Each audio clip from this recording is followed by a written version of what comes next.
قرآن کریم میں جو حضرت موسیٰ کا واقعہ بیان ہوا ہے وہاں بھی حیا کا مضمون ایک خاص انداز میں بیان فرمایا گیا ہے۔ حضرت موسیٰ جب دربدر ہو کر اپنا وطن چھوڑ کر ایک دوسرے وطن میں پہنچے تو وہاں مسافر کے طور پر ابھی نئے نئے آئے تھے، ایک درخت کے سائے میں بیٹھے تھے۔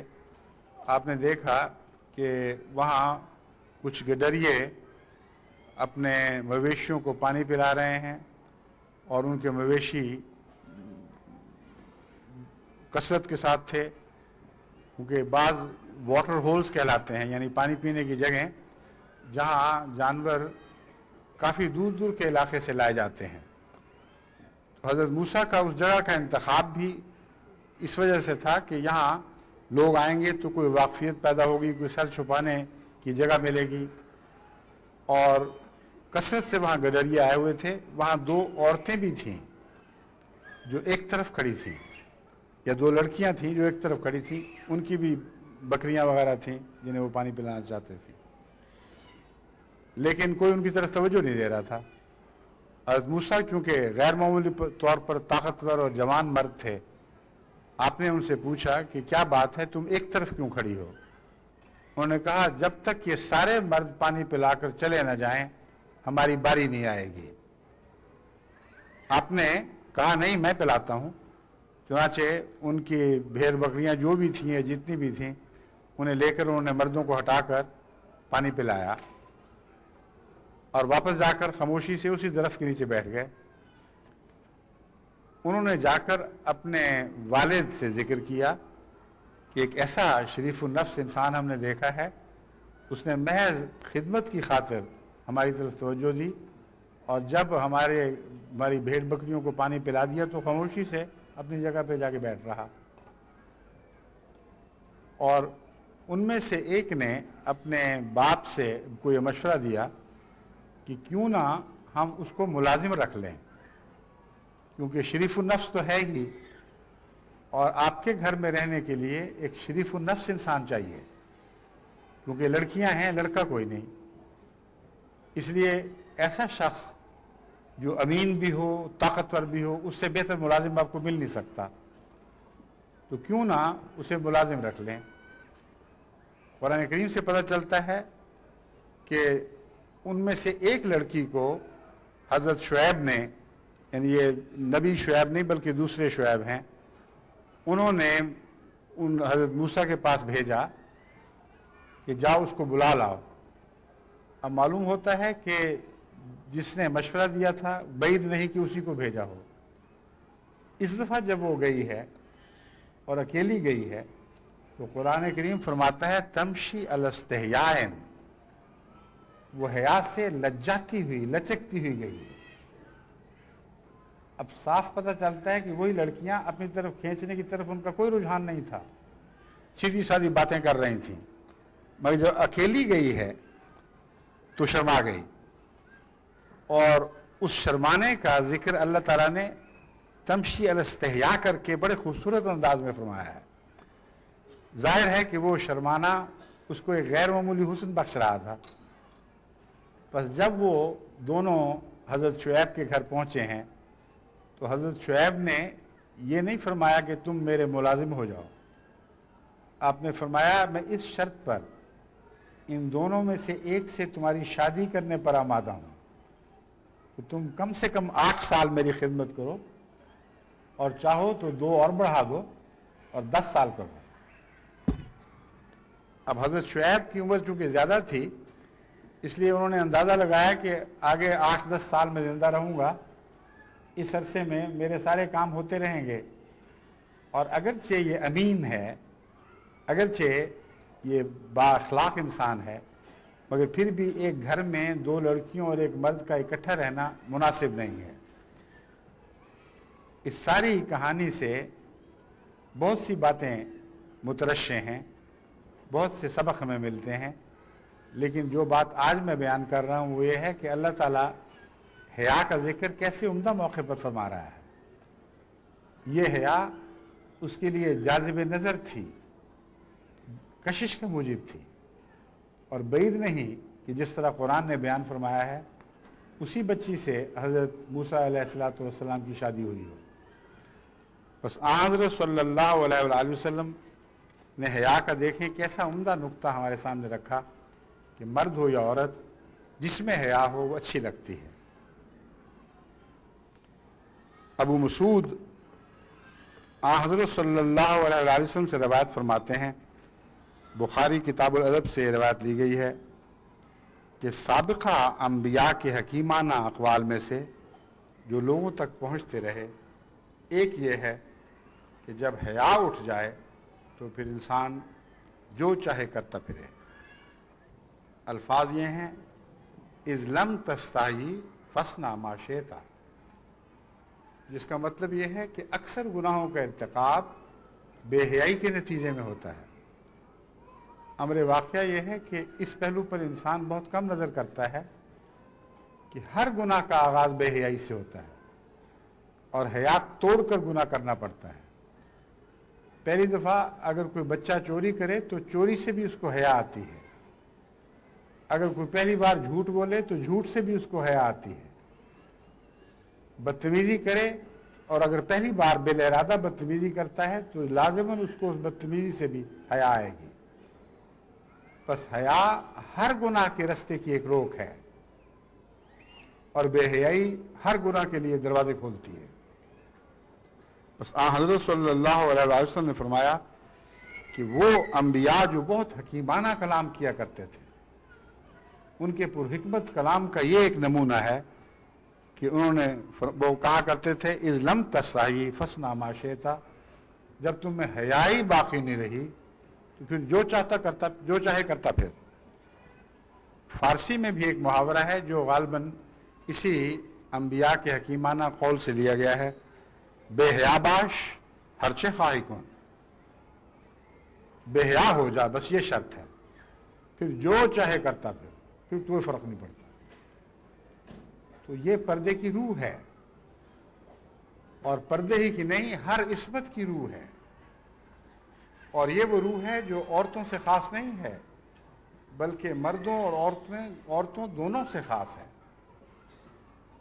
اس لیے حیا کی حفاظت کریں اور اپنے بچوں میں بھی حیا کو قائم کریں۔ حیا سے مراد صرف مردوں اور عورتوں کے تعلقات کی حیا نہیں ہے، حیا فی ذات ہی ایک خلق ہے جو ہر گناہ کے مقابل پر ایک پردہ ہے۔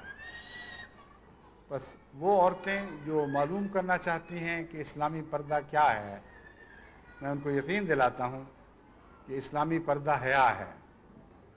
اگر آپ اپنی حیا کی حفاظت کریں تو اللہ تعالیٰ کے فضل سے خدا کے فرشتے آپ کی ہر قسم کی خرابیوں اور گناہوں سے حفاظت کریں گے، کیونکہ حیا کے پردے سے بہتر اور کوئی پردہ نہیں ہے۔ بس اپنے بچوں کو بھی حیادار بنائیں۔ حیا کا مردانگی سے ایک تعلق ہے اور ایک تعلق نہیں بھی ہے۔ حیا سے یہ مراد ہرگز نہیں کہ نیک کاموں سے انسان حیا کرے یا بہادری کے کاموں سے انسان حیا کرے۔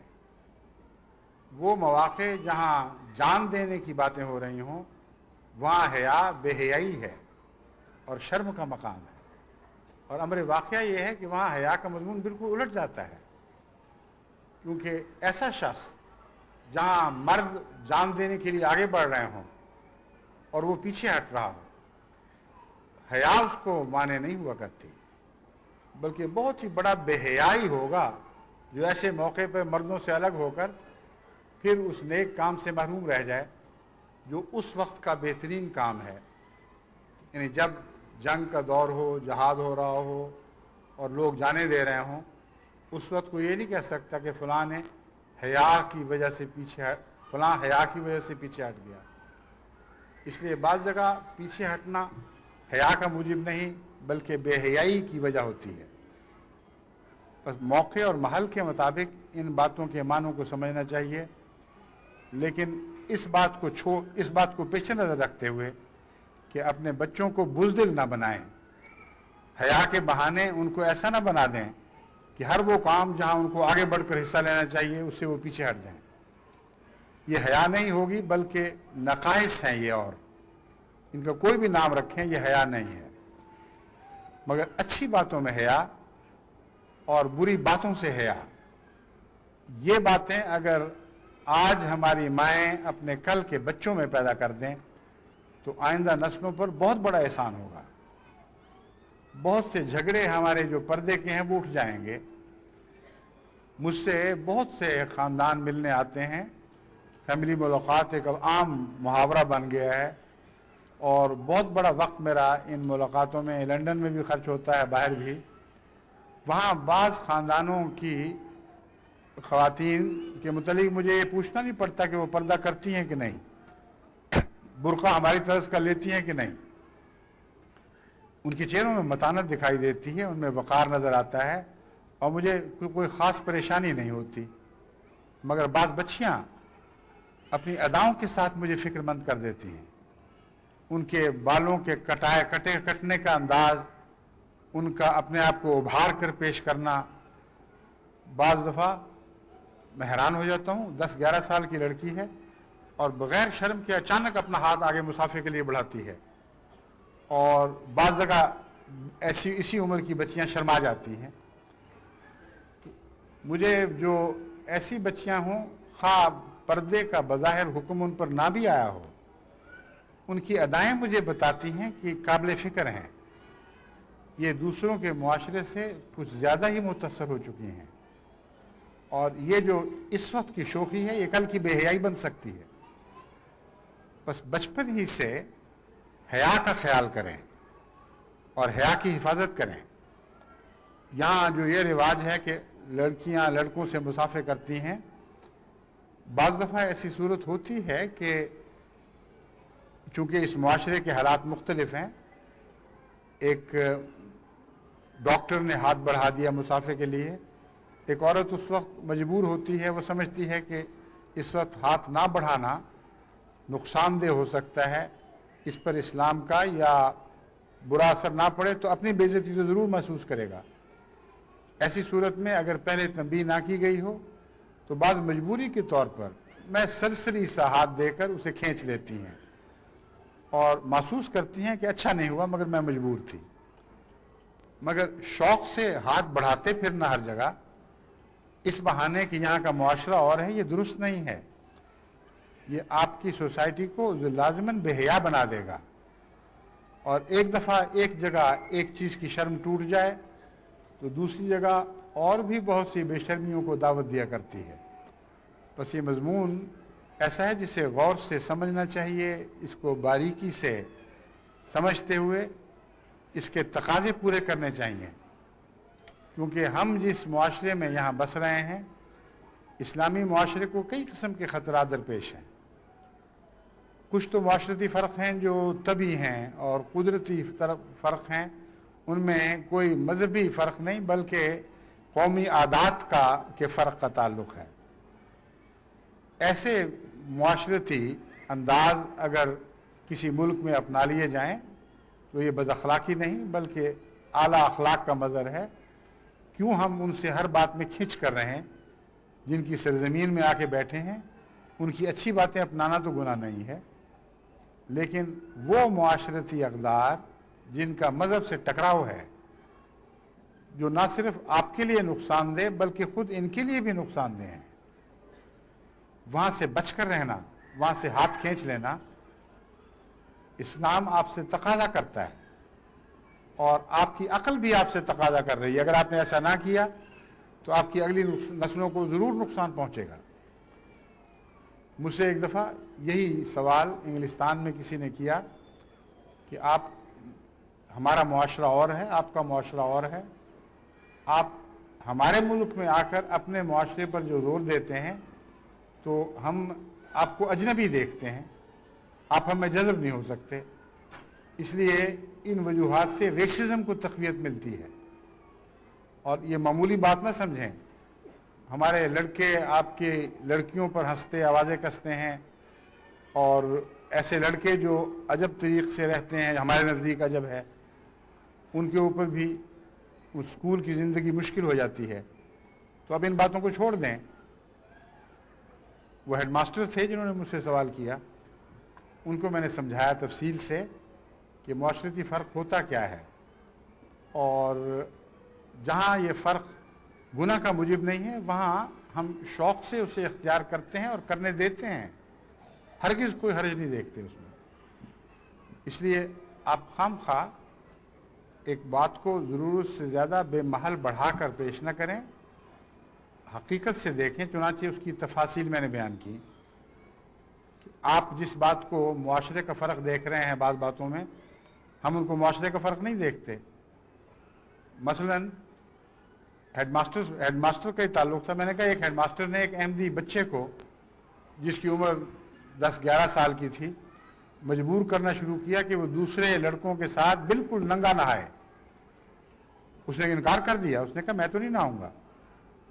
اس ہیڈ ماسٹر نے یہ کہا کہ یہ ہمارے معاشرے میں تمہاری دخل اندازی ہے، تم اپنی معاشرتی اقدار اور اپنے تمدن کو ہم پر ٹھونس رہے ہو، اس لیے ہم یہ نہیں ہونے دیں گے۔ اگر تم نے تعلیم حاصل کرنی ہے تو اسی طرح تمہیں کرنا ہوگا، ورنہ اسکول سے نکل جاؤ۔ اس کو میں نے سمجھایا کہ آپ خود ان باتوں کو جانتے ہیں، آپ کا معاشرہ ان وجوہات سے بہت گندا ہو گیا ہے، کئی قسم کے بد رجحانات یہاں پیدا ہو چکے ہیں، اور خود بچے آپ کے اساتذہ سے بھی محفوظ نہیں رہے۔ ایسی صورت میں آپ تمدنی معاشرتی فرق کہہ کر ان برائیوں کو یہاں جاری کریں تو یہ کوئی اچھی بات تو نہیں ہے، یہ نقصان دہ ہے، اور آپ کا کوئی حق نہیں کہ کسی انسان کو اس کے نقصان پر مجبور کریں۔ اگر آپ کا تمدن برا ہے تو ہم کیوں اسے اختیار کریں؟ ہاں جہاں اچھی تمدن کی باتیں ہیں میں اپنے بچوں کو خود نصیحت کرتا ہوں کہ آپ بھی ویسا بنیں۔ یہ بات کیونکہ ان کے اپنے تجربے میں تھی اور پہلے ہی اس معاملے میں تلخی محسوس کر رہے تھے، کیونکہ ان کے بعض اساتذہ کا سلوک اپنے بچوں سے شریفانہ نہیں تھا، اس لیے فوراً انہوں نے اس بات کو قبول کیا۔ انہوں نے کہا ہاں میں سمجھتا ہوں، یہ بات بالکل درست ہے، کسی تمدن کسی معاشرے کو یہ حق نہیں ہے کہ کسی قوم کے اخلاق بگاڑے۔ میں نے کہا آپ کو تو ہم سے سیکھنا چاہیے، ہماری بہت سی ایسی باتیں ہیں جن کی آپ کے تمدن کو ضرورت ہے، اور تمدن کی تعریف یہ کر لینا کہ ایک ہی ملک کے حالات اس وقت کا اس کے ملک کا تمدن ہے جو بدل نہیں سکتا، یہ درست نہیں ہے۔ معاشرہ اور تمدن تو ایک ہمیشہ جاری رہنے والی تبدیل ہونے والی حالتوں کا نام ہے، مختلف وقتوں میں وہ بدلتی ہیں، اور مختلف قسم کے معاشرے ایک دوسرے پر اثر انداز ہو کر ایک دوسرے کو تبدیل کرتے چلے جاتے ہیں۔ کوئی قانون اس راہ میں حائل نہ ہو سکتا ہے، نہ حائل کرنا چاہیے۔ میں نے ان کو کہا کہ معاشرہ تو نام ہی گلدستے کا ہے، مختلف رنگوں کے مختلف خوشبوؤں کے پھول ہیں، وہ اکٹھے ایک جگہ ہوں تو خوبصورت دکھائی دیتے ہیں۔ ایک ہی طرح کی عادتوں کو اگر آپ اپنا لیں تو یہ تو فوجی ڈرل ہو جائے گی، اس کا نام معاشرہ نہیں ہو سکتا۔ رفتہ رفتہ آپس میں جب ملیں گے، ہندوستان کے معاشرے کو بھی آپ یہاں پنپنے دیں، افریقہ کے معاشرے کو بھی پنپنے دیں، پاکستان کے معاشرے کو بھی پنپنے دیں۔ اگر آپ کو پسند نہیں تو اپنی جگہ وہ آپس میں ہی جس طرح رہنا پسند کریں۔ آپ کو کیا حق ہے کہ اپنا معاشرہ ان پر ٹھونسیں؟ یہ کوئی قانون شکنی تو نہیں کر رہا ہے، وہ آپ کے قانون کے دائرے کے اندر رہتے ہوئے وہ ایک طرز زندگی اختیار کرتے ہیں۔ کسی قانون کا حق نہیں ہے کہ انفرادی طور پر دخل دے کر کسی کو اس کی طرز بود و باشت میں مجبور کرے، لیکن بعید نہیں کہ رفتہ رفتہ آپ کو ان کی ادائیں اچھی لگنے لگیں، آپ وہی رنگ اختیار کرنے لگیں۔ چنانچہ اس کی مثال میں نے ان کو دی کہ آپ دیکھیں کھانا کھانے کے انداز تھے ایک زمانے میں جو یورپ میں اب بہت بدل چکے ہیں، اور اس کی ایک وجہ مشرق سے ان کے تعلقات ہیں، جنہوں نے مشرقی عادات کو ان کے اندر سرایت ہونے کا موقع دے دیا۔ انگریزوں نے حکومت کی ہے ہندوستان پر، پاکستان پر اور بہت سی جگہوں پر۔ ایک زمانہ تھا جب وہ چھری کانٹے سے کھانے کا نام تہذیب رکھتے تھے اور ہاتھ سے کھانے کا نام وحشیانہ حرکت کرتے تھے۔ وہ سمجھتے جاہل قومیں ہیں اور تمیز سے آ رہی ہیں جو اپنے ہاتھوں سے کھانا پکڑ کے کھاتی ہیں، یہ ہائیجین کے بھی خلاف ہے، یہ تمیز کے بھی خلاف ہے۔ لیکن وقت گزرا، انہوں نے دیکھا کہ رفتہ رفتہ جو بعض چیزیں ہاتھ سے کھانے کا مزہ ہے وہ چھری کانٹے سے آ ہی نہیں سکتا۔ چنانچہ اب جتنے ان کے باربیکیو وغیرہ ہوتے ہیں ان میں چھری کانٹے پھینک دیتے ہیں اور ہاتھ سے پکڑ پکڑ کے کھاتے ہیں۔ اور امریکہ میں تو بہت ہی رواج بڑھتا جا رہا ہے، اور انگلستان میں بھی جو ہوٹل ریسٹوراں وغیرہ ہیں وہاں رفتہ رفتہ ہاتھ سے لقمے بنا کے کھانے کے مزے لوگ لوٹنے لگے ہیں۔ تو ایک تہذیب ایک وقت میں معیار سے گری ہوئی دکھائی دیتی ہے، دوسرے وقت میں انسان اسی کو اپنا لیتا ہے۔ اس میں زبردستی کے کوئی روکیں ایسی نہیں پیدا کرنی چاہیے کہ ایک تہذیب دوسرے میں سرایت نہ کر سکے۔ لیکن جہاں تک دینی تعلیم کا تعلق ہے، جہاں تک گناہوں کا تعلق ہے، وہاں یہ مضمون نہیں چلتا۔ وہاں خدا تعالیٰ نے بعض حدیں مقرر فرما دی ہیں۔ معاشرے کے نام پر نہ آپ کو وہ حدیں تجاوز کرنے کا حق ہے، نہ ان کا حق ہے کہ آپ کی حدیں توڑیں، اور حیا ان حدود میں سے ایک حد ہے۔ ہر وہ معاشرتی عادت، ہر وہ تمدن جو انسان کو بے حیا بناتا ہو، وہ مرد کے لیے بھی مہلک ہے اور عورت کے لیے بھی مہلک ہے اور ساری قوم کے لیے بھی مہلک ہے، کیونکہ جتنے گناہ پنپ رہے ہیں یہ بے حیائی کے نتیجے میں پنپ رہے ہیں۔ بس میں امید رکھتا ہوں کہ پردے کی روح کو سمجھتے ہوئے آپ حیا پر زور دیں گے، اپنی حیا پر بھی، اپنے بچوں کے حیا پر بھی، اور یقین رکھیں گے کہ حیا سے آپ کے حسن میں کمی نہیں آئے گی، بلکہ آپ کے حسن میں اضافہ ہوگا اور آپ کی خوبیاں اور چمکیں گی اور آپ کا گھر جنت نشان بن جائے گا۔ حیا کی نظریں خود شرماتی ہیں، حیا کی نظروں میں بے حیائی کا گھورنا آ ہی نہیں سکتا۔ بس پردہ ہے بے حیا نظروں سے، اور بہترین پردہ ہے، اور نظر کو سلیقہ اور ادب سکھانے کا بہترین ذریعہ بے حیا ہے۔ بس مردوں پر بھی لازم ہے کہ وہ حیا کریں، عورتوں پر بھی لازم ہے کہ وہ حیا کریں، اور اگر حیا ہو تو پھر یہ ظاہری پردے پر اتنا زیادہ زور دینے کی ضرورت باقی نہیں رہتی۔ مگر جب تک حیا نہ ہو اس وقت تک تو یہ لازم ہے، اس وقت تک ہم اس کو نظر انداز نہیں کر سکتے۔ چنانچہ حضرت اقدس مسیح موعود علیہ الصلوۃ والسلام نے اس مضمون کو بیان کرتے ہوئے فرمایا ہے، یورپ کی طرح بے پردگی پر بھی لوگ زور دے رہے ہیں، لیکن یہ ہرگز مناسب نہیں۔ یہی عورتوں کی آزادی فسق و فجور کی جڑ ہے۔ جن ممالک نے اس قسم کی آزادی کو روا رکھا ہے، ذرا ان کی اخلاقی حالت کا اندازہ کرو۔ اگر اس کی آزادی اور بے پردگی سے ان کی عفت اور پاک دامنی بڑھ گئی ہے تو ہم مان لیں گے کہ ہم غلطی پر ہیں۔ پھر فرماتے ہیں، مردوں کی حالت کا اندازہ کرو کہ وہ کس طرح بے لگام گھوڑے کی طرح ہو گئے ہیں۔ مردوں کی حالت کا اندازہ کرو کہ وہ کس طرح بے لگام گھوڑے کی طرح ہو گئے ہیں۔ نہ خدا کا خوف رہا ہے، نہ آخرت کا یقین ہے، دنیاوی لذات کو اپنا معبود بنا رکھا ہے۔ بس سب سے اول ضروری ہے کہ اس آزادی اور بے پردگی سے پہلے مردوں کی اخلاقی حالت درست کرو۔ بس جہاں تک خواتین کے حیا سیکھنے اور سکھانے کا تعلق ہے، میں آپ کو یاد دلاتا ہوں کہ اپنے مردوں کو بھی حیا سکھائیں، کیونکہ امر واقعہ یہ ہے کہ اس آج کل کے معاشرتی دور میں، یا آج کل کے معاشرتی اور تمدنی دور میں بہت بڑی ذمہ داری، بلکہ اکثر ذمہ داری مردوں کی بے حیائی پر ہے۔ چنانچہ حضرت مسیح موعود علیہ الصلوۃ والسلام نے صحیح مرض کی نشاندہی فرمائی اور صحیح جگہ انگلی رکھی۔ آپ فرماتے ہیں، اگر یہ درست ہو جاوے اور مردوں میں کم از کم اس قدر قوت ہو کہ وہ اپنے نفسانی جذبات کے مغلوب نہ ہو سکیں، تو اس وقت اس بحث کو چھیڑو کہ آیا پردہ ضروری ہے کہ نہیں۔ فرمایا اگر مردوں کی تربیت ہو جائے اور ان سے عورتیں امن میں آ جائیں اور یقین ہو کہ ان کے جذبات ان پر غالب نہیں آئیں گے، تو پھر یہ بحث جائز ہے، یہ بحث چھیڑنا جائز ہے کہ اب پردے کی ضرورت ہے کہ نہیں۔ ورنہ موجودہ حالت میں اس بات پر زور دینا کہ آزادی اور بے پردگی ہو، گویا بکریوں کو شیروں کے آگے رکھ دینا ہے۔ ان لوگوں کو کیا ہو گیا ہے کہ کسی بات کے نتیجے پر غور نہیں کرتے۔ کم از کم اپنے کانشنس سے ہی کام لیں۔ آیا مردوں کی حالت ایسی اصلاح شدہ ہے کہ عورتوں کو بے پردہ ان کے سامنے رکھا جاوے؟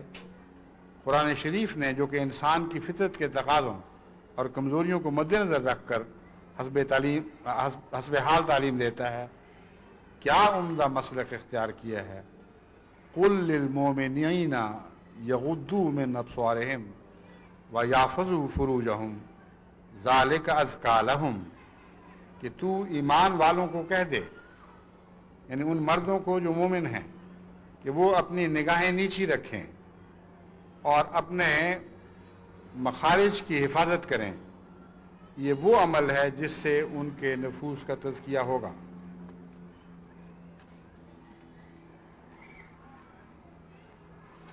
پھر حضرت مسیح موعود علیہ السلام فرماتے ہیں یہ بات ہر ایک فہیم انسان سمجھ سکتا ہے کہ بہت سا حصہ انسانوں کا نفس امارہ کے ماتحت چل رہا ہے، اور وہ اپنے نفس کے ایسے قابو میں ہیں کہ اس کے جوشوں کے وقت کچھ بھی خدا تعالیٰ کی سزا کا دھیان نہیں رکھتے۔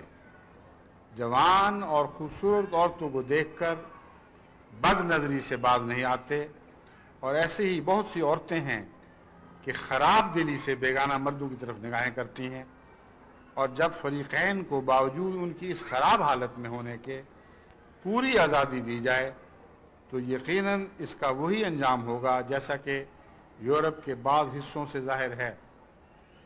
یہ 100 سال پہلے کی تحریر ہے۔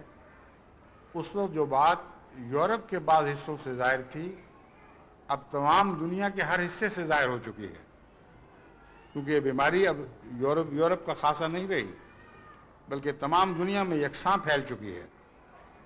آپ فرماتے ہیں ہاں جب یہ لوگ در حقیقت پاک دل ہو جائیں گے اور ان کی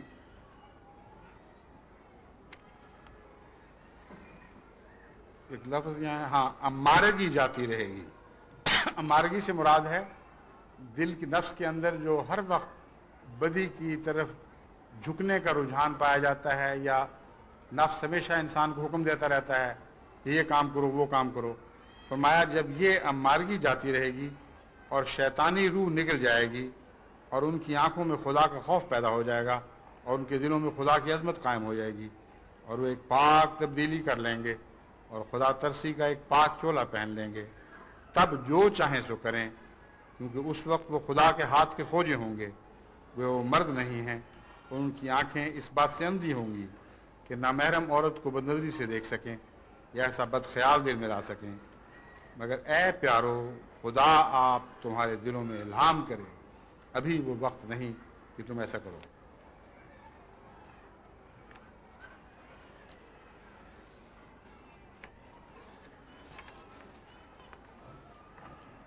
پھر اسلامی پردے سے متعلق حضرت مسیح علیہ السلام فرماتے ہیں اسلامی پردہ سے یہ ہرگز مراد نہیں ہے کہ عورت جیل خانے کی طرح بند رکھی جائے۔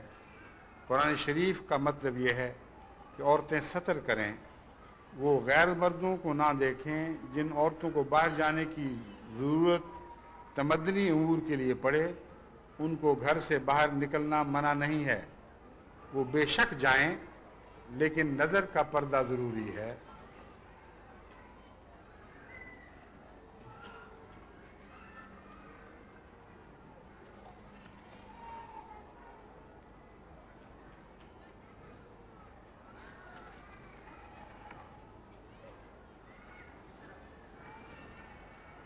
بس یہ احادیث اور حضرت اقدس مسیح موعود علیہ السلام کے ارشادات کی روشنی میں میں نے کوشش کی ہے کہ رسمی اصطلاحوں میں پڑے بغیر یہ بحث چھیڑے بغیر کہ پردہ چہرے کے کتنے حصے کا ہے، برقع کیسے اوڑھنا چاہیے، کیسا لباس پہننا چاہیے، آپ کو پردے کی روح سمجھا دوں اور آپ کو بتا دوں کہ آپ کے معاشرے کے لیے، خود آپ کی اپنی خوشیوں کے لیے پردے کی روح کو قائم رکھنا بہت ضروری ہے۔ جب اس قسم کی تعلیم دی جاتی ہے تو بعض بچیاں جو اب تک کسی حد تک آزادی کے ماحول میں نکل چکی ہوتی ہیں، ان پر اس قسم کی تقاریر اور اس قسم کے درس بہت گراں گزرتے ہیں، بہت بوجھل محسوس کرتی ہیں۔ اگر وہ بال خاص انداز کے کٹائے ہوئے ہیں تو مجلس میں بیٹھی اپنے آپ کو اجنبی سے محسوس کرتی ہیں کہ کس مصیبت میں پھنس گئیں۔ اگر ہمیں پتہ ہوتا کہ یہ باتیں ہونی ہیں تو ہم آتی ہی نہ یہاں۔ جن عورتوں کو بعض اور قسم کے سنگھار پٹار کی عادت پڑ چکی ہوتی ہے، دکھاوے کی عادت پڑ چکی ہے، اپنے جسم کی نمائش کی عادت پڑ چکی ہے، ان پر بھی یہ باتیں بہت گراں گزرتی ہیں اور بڑی مصیبت سے دم ساتھ کر وہ یہ وقت کاٹتی ہیں۔ لیکن میں آپ کو یہ بات سمجھانا چاہتا ہوں، خوب اچھی طرح آپ کو روشن کرنا چاہتا ہوں کہ یہ باتیں ہیں تو مشکل۔ اس قسم کا معاشرہ جیسا کہ حضرت صلی اللہ علیہ وآلہ وسلم نے بیان فرمایا ہے، جیسا کہ حضرت مسیح موعود علیہ السلام نے چاہا ہے کہ آپ میں پیدا ہو، بہت مشکل کام ہے، آسان نہیں ہے۔ وہ لوگ جو فیصلہ کرتے ہیں کہ ان باتوں کو ہم کلیتاً مان جائیں، وہ اپنے دل پر ایک قسم کی موت وارد کر لیتے ہیں۔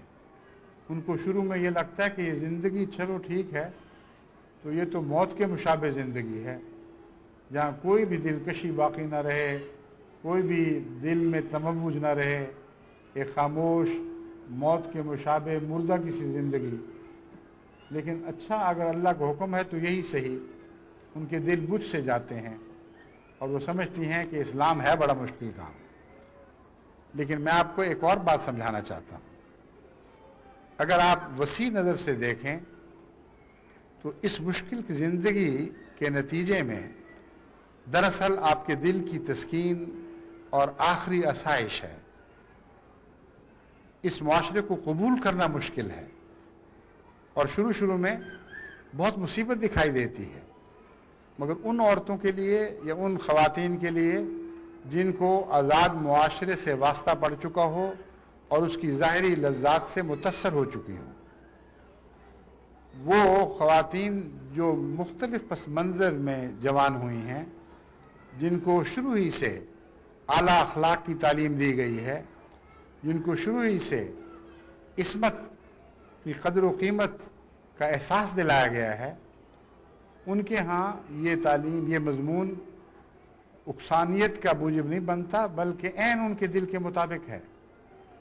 ان کو اگر یہ کہا جائے کہ کھلے بندوں پھرو اور ہر قسم کے کاموں میں بڑھ چڑھ کر حصے لو، اپنے بال کٹاؤ، اپنی نمائش کرو، تو ان کے لیے وہ عذاب محسوس ہوگا، مصیبت پڑ جائے گی کہ یہ کیا تعلیم ہے۔ بس یاد رکھیں، موسم کے مطابق باتیں ہوا کرتی ہیں۔ آپ کو یہ تعلیم اس لیے مشکل معلوم ہو رہی ہے کہ آپ کے موسم اور ہیں۔ آپ جس ملک، جس فضا میں سانس لے رہی ہیں، وہاں کا موسم مختلف ہے، اور اس وجہ سے آپ کے دل میں گھٹن محسوس ہوتی ہے کہ کون اس مصیبت میں پڑے۔ لیکن اگر آپ اس تعلیم کو اپنا لیں تو یاد رکھیں، صحیح سکون، سچی جنت اس کے نتیجے میں نصیب ہوگی۔ تصور تو کریں کہ آپ کے مرد آپ کے معاملے میں کلیتاً مطمئن ہوں اور آپ اپنے مردوں کے متعلق کلیتاً مطمئن ہوں، جو آپ ان سے چاہتی ہیں وہ ویسے ہی بنیں، اور جو وہ آپ سے چاہتے ہیں آپ ویسے ہی ہوں، تو دیکھو کیسا اعتماد دلوں میں پیدا ہوتا ہے۔ ایک اور پہلو سے بھی دیکھیں کہ جب آپ کی بچیاں بڑی ہو رہی ہوں اور جوان ہو رہی ہوں تو جس قسم کی آزادی آپ نے اپنے لیے پسند کی تھی، ان کے متعلق کیوں گھبراتی ہیں؟ وہی باتیں جب وہ بچیاں کرتی ہیں تو آپ اس سے گھبرا جاتی ہیں۔ آپ جانتی ہیں کہ ان کی عزت کا سوال ہے، ان کی دائمی خوشی کا سوال ہے۔ آپ جانتی ہیں کہ اگر یہ بے لگام ہو گئیں تو پھر ان کا مستقبل خطرے میں ہے۔ ان کو کبھی بھی چین اور سکون کی گھریلو زندگی نصیب نہیں ہو سکے گی. یہ ہمیشہ دوڑتی پھریں گی. ان کے خامند ہمیشہ ان سے بے اعتمادی کریں گے.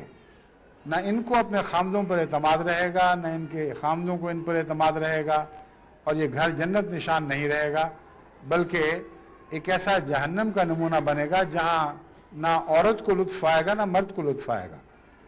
دونوں گھر سے ٹکرا کر باہر بھاگیں گے اور اپنی اپنی لذتوں کو باہر تلاش کریں گے. یہ اس کا برعکس مضمون ہے. بس اگر آپ نظر غائر سے دیکھیں، فکر کی آنکھ کھول کر مطالعہ کریں، تو آپ یقیناً اس بات پر مطمئن ہو سکتی ہیں کہ اللہ نے کوئی تعلیم آپ پر بوجھ ڈالنے کے لیے نہیں دی، بلکہ آپ کے بوجھ ہلکے کرنے کے لیے دی ہے. آپ نے جو باہر کی دنیا میں دیکھا ہے یہ اختیار کرنے کے لائق نہیں ہے. آخری تجزیے کی صورت میں خدا تعالیٰ کی تعلیم یہ ہے جو آپ کی جنت کی حفاظت کرتی ہے اور آپ کی سکون اور طمانینت کی ضمانت دیتی ہے. اس سے باہر بے چینی ہے، بے قراری ہے، لذتوں کی تلاش میں ہمتاً دن رات زندگی بسر کرنا ہے، مگر وہ لذتیں ہمیشہ آگے بھاگتی چلی جاتی ہیں، کبھی بھی ہاتھ نہیں آتی. آپ نے اگر اپنے تربیت میں توازن نہ پیدا کیا، اگر نیکی کے ساتھ دل لگانے کا سلیقہ نہ سیکھا، اگر حسن و احسان کے ذریعے لذت حاصل کرنے کا آپ کو طریقہ نہ آیا، تو آپ کی زندگی دنیاوی لذتوں کی تلاش میں ہمیشہ سرگرداں رہے گی. آپ کو کبھی بھی چین نصیب نہیں ہو سکتا. امر واقعہ یہ ہے کہ اسلامی تعلیم کا اگر گہری نظر سے مطالعہ کریں تو آپ یقین کے درجے تک پہنچ سکتی ہیں کہ یہ تعلیم جو مشکل دکھائی دیتی ہے، بالآخر اپنے آخری نتیجے کے طور پر آپ کے لیے ایک جنت پیدا کرنے کی ضامن تعلیم ہے. جو لطف اس تعلیم کے پھل کھانے میں ہے وہ دوسری زندگی کے پھل کھانوں میں نہیں ہے. اسی لیے قرآن کریم نے جنت کی مثال دو قسم کے درختوں سے دی ہے. ایک وہ درخت جس کے متعلق اللہ نے کوئی پابندی نہیں لگائی کہ اس سے پھل نہ کھاؤ، بلکہ یہ فرمایا ہے کہ جہاں سے چاہو جیسا چاہو پھل کھاؤ. یہ وہ تمام پھل وہ ہیں جو خدا کی رضا کے تابع زندگی بسر کرنا ہے. اللہ تعالیٰ نے آپ کو جو کھلی آزادیاں دی ہیں، یہ بھی کرو وہ بھی کرو، وہ بھی بہت ہیں، وہ کوئی کم تو نہیں ہے. اس دائرے میں رہیں اور اس دائرے میں رہنا سیکھیں تو پھر آپ کو حقیقی لذت سے آشنائی ہوگی، ورنہ آپ کو پتہ ہی نہیں کہ حقیقی لذت اور حقیقی سکون کیا چیز ہے. ان کا پھل میٹھا ہوتا ہے، ان کا پھل صحت مند ہوتا ہے. یہ پھل کھانے کے بعد جو رضا باری تعالیٰ کی جنت کے درختوں میں لگتا ہے، انسان کو کبھی بھی افسردگی نہیں ہوتی، کبھی پچھتاوا نہیں ہوتا، کبھی بے چینی نہیں ہوتی.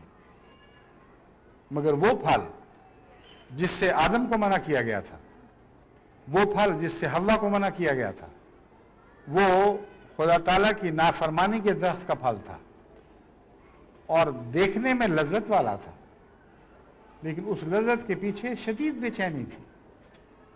اور یہی وہ نقشہ ہے جو قرآن کریم نے بڑی وضاحت کے ساتھ کھینچا ہے. فرمایا آدم اور حوا پھسل گئے، شیطان نے ان کو کہا کہ بہت مزے کا پھل ہے، یہی تو کھانے کے لائق ہے. جب انہوں نے کھایا تو پھر ان کی کمزوریاں ان پر ننگی ہو گئیں. ان کو محسوس ہوا کہ ان کی خامیاں، ان کے اندر کیا کیا خامیاں تھیں، اور ایک پچھتاوا سا لگ گیا، ایک بے چینی شروع ہو گئی کہ ہم کیا کر بیٹھے ہیں. یہ بات گناہ اور نیکی کی تفریق میں بہت ہی ضروری ہے. نیکی اور بدی کی تفریق کے لیے جو بینائی ہے وہ اسی بات کو سمجھنے میں پوشیدہ ہے.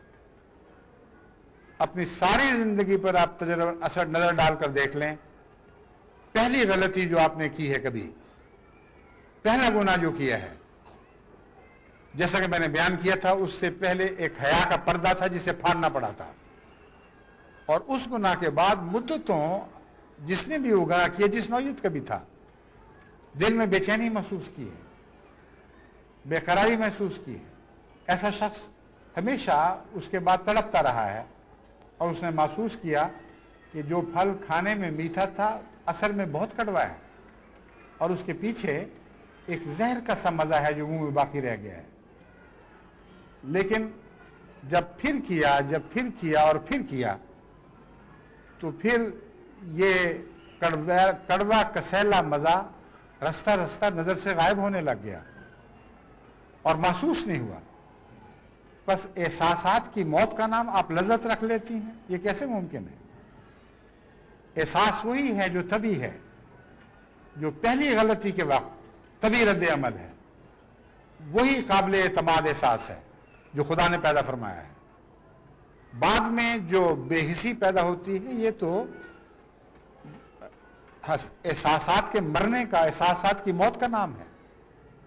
اس لیے نیکی اور بدی کے پھل کی جو عظیم مثال قرآن کریم نے ہمارے سامنے رکھی ہے اس پر آپ غور کریں تو ایک بات قطعی ہے کہ گناہ کا پھل اور نیکی کے پھل میں فرق یہ ہے کہ گناہ کا پھل کھانے میں مزیدار لگتے ہی جو ہی ختم ہوا پیچھے ایک شدید بے چینی چھوڑ جاتا ہے, بے قراری اور بدمزگی. اور وہ لوگ جو اس بدمزگی سے نصیحت نہیں پکڑتے, استغفار نہیں کرتے, اللہ کی طرف توبہ کے ساتھ مائل نہیں ہوتے, ان کے لیے صرف یہی نہیں کہ ان کی حصیں مر جاتی ہیں بلکہ اس کے بعد ان کی ساری زندگی ایک سزا بن جاتی ہے. بد انجام کو پہنچتے ہیں, وہ خراب ہو جاتے ہیں, ان کے گھر خراب ہو جاتے ہیں, ان کے بچے اجڑنے لگتے ہیں.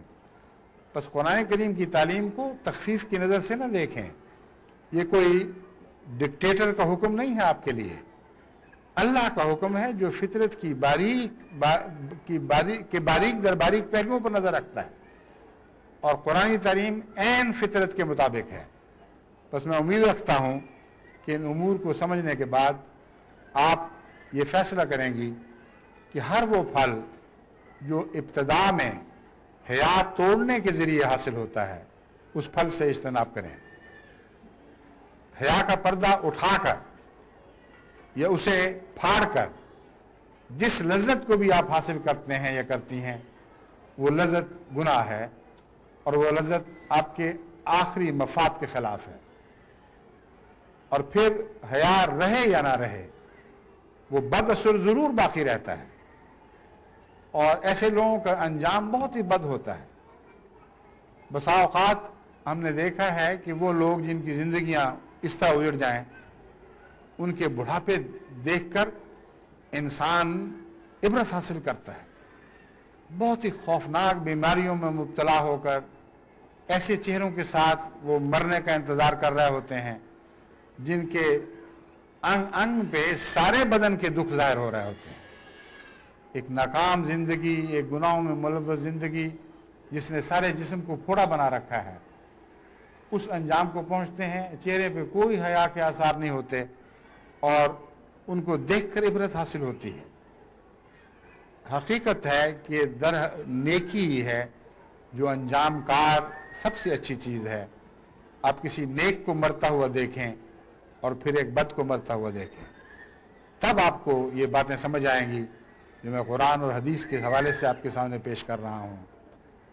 جب ایک بد کو موت آتی ہے تو اس کی بے قراری ازہر من الشمس ہوتی ہے, اور بلا استثناء ہر مرنے والا بد حسرت سے دیکھتا ہے کہ کاش میں اس سے پہلے کچھ اور کر چکا ہوتا.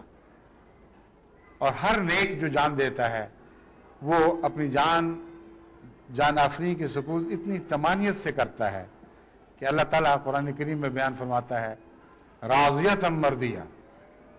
ایسی روحیں بھی ہیں, میرے ایسے غلام بندے ہیں کہ جب ان کی روحیں میرے حضور حاضر ہو رہی ہوتی ہیں تو راضیۃ مردیہ, وہ مجھ سے راضی ہوتی ہیں, میں ان سے راضی ہوتا ہوں, اور میں انہیں آواز دے کر کہتا ہوں فادخلی فی عبادی یا ایتھا النفس المطمئنہ ارجعی الی ربک راضیۃ مرضیہ, کہ اے میرے پاک بندے لوٹ آ میری طرف راضیۃ مرضیہ, اس حالت میں کہ تو مجھ سے خوش ہے اور میں تجھ سے خوش ہوں.